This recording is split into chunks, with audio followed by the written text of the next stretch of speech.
మాట్లాడడం కాదు, ఆన్సర్ రావాలి. వ్రాతపూర్వకమైన సమాధానాన్ని మళ్ళీ వచ్చే సెషన్ లోపు సభ్యులకు అందజేయించండి. గతంలో మేము పంపిన ఎలియా మినిస్టర్గా నేను పంపిన, మీరు కూడా ప్రయత్నం చేయాలని చెప్పి కోరుతా ఉన్నాను. అధ్యక్ష, నేను ఈ ఉద్యోగులకు సంబంధించినటువంటి అంశం మాట్లాడాలనుకుంటా ఉన్నాను. ఎందుకంటే ప్రభుత్వ ఉద్యోగులు అనేవాళ్ళు ప్రభుత్వానికి రథచక్రాలు లాంటి వాళ్ళు సంతోషంగా ఉంటేనే అభివృద్ధి కార్యక్రమాలు, సంక్షేమ కార్యక్రమాలన్నీ కూడా ప్రజలకు సజావుగా చేరేటువంటి అవకాశం ఉంటుంది. ఈ రోజు వాళ్ళందరూ కూడా తీవ్రమైనటువంటి మనోవేదనతో, ఆవేదనలో ఉన్నటువంటి పరిస్థితి ఉంది. ముఖ్యంగా దేశంలో ఎక్కడ లేని విధంగా ఈ రోజు రాష్ట్ర ప్రభుత్వ ఉద్యోగులకు 6 డిఏలు పెండింగ్ లో ఉన్నటువంటి పరిస్థితి. అదేవిధంగా పీఆర్సీ అధ్యక్ష, ఈ ప్రభుత్వం వచ్చి 2 సంవత్సరాలైనా ఇంతవరకు పీఆర్సీ ఇయ్యలేదు. ఉద్యోగులందరూ కూడా కోరుతా ఉన్నారు వెంటనే పీఆర్సీ విడుదల చేయాలని. గతంలో కేసీఆర్ గారు 43-39% పీఆర్సీని మా ప్రభుత్వం ఇచ్చింది అధ్యక్ష. అదేవిధంగా ఉద్యోగులకు ఎంప్లాయీస్ హెల్త్ ఇన్సూరెన్స్ స్కీమ్ ఆ రోజు మేము జీవో కూడా ఇచ్చాం.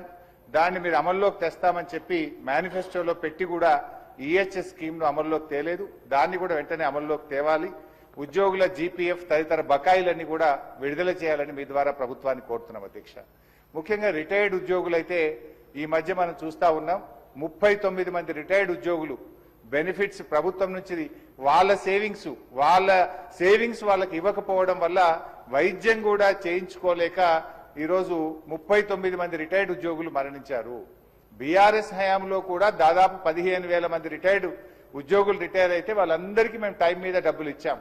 కానీ కాంగ్రెస్ హయాంలో, ఎందుకంటే ఈరోజు నేను అసెంబ్లీకి వస్తా ఉంటే పొద్దున్నే నా సిద్దిపేటలో ఒక డాక్టర్ జగత్ Kumar Reddy, retired JD veterinary, పొద్దున్నే నా దగ్గరికి వచ్చి, అన్నా కొద్దిగా అసెంబ్లీలో మాట్లాడు, నేను అక్టోబర్ 2024లో రిటైర్ అయినా, ఇంతవరకు ₹1 రాలేదు.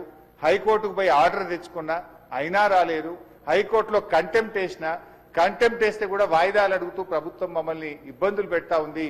మా రిటైర్డ్ ఉద్యోగుల పెన్షన్ బెనిఫిట్లు ఇప్పించండి, చావు బతుకుల్లో ఉన్నటువంటి మమ్మల్ని కాపాడండి.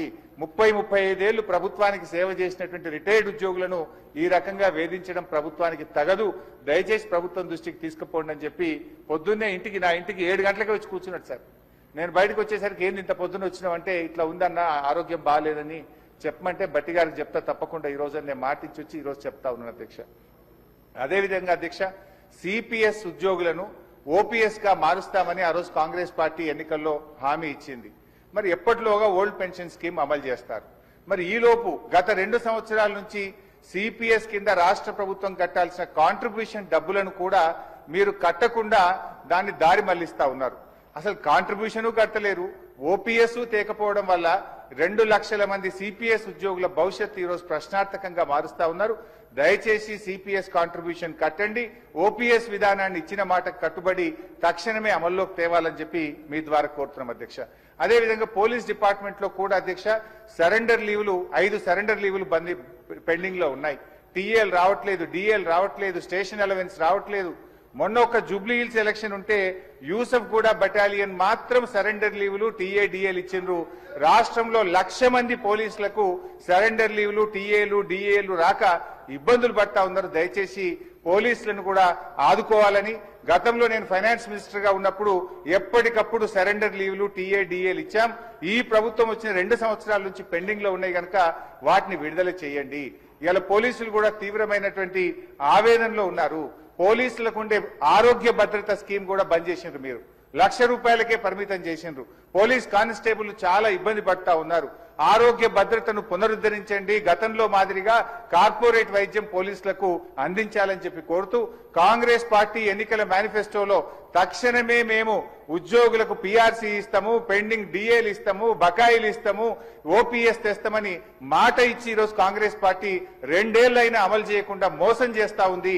జరిగిన అన్యాయం ఇప్పటికే చాలా జరిగింది. తక్షణమే ఇప్పటికైనా ఉద్యోగులకు, రిటైర్డ్ ఉద్యోగులకు, పోలీసులకు ఇచ్చిన హామీకి కట్టుబడి మేలు చేయండి అని చెప్పి మీ ద్వారా ఆర్థిక మంత్రి, డిప్యూటీ సీఎం గారిని నేను కోరుతా ఉన్నా అధ్యక్ష.